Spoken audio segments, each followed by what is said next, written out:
निज दैनन्दिन जीवन में अधिक मात्रा स्ट्रेस नेउछंती कि एक अध्ययनरू यह जणा जायछि जे जेउमाने अधिक मात्रा स्ट्रेस नेउथांती सेमानक शरीर में डायबिटीज हेबार आशंका 97% पर्यंत बढ़ी थाए।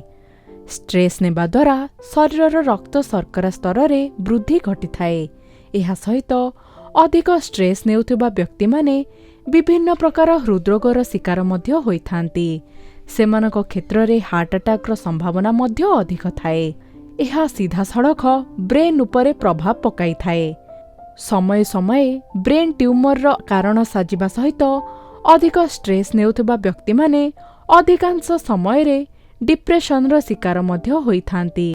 शरीर रो ओजन ह्रास हेबा सहित खाद्य खाइबार क्षमता मध्य ह्रास पाई थाए।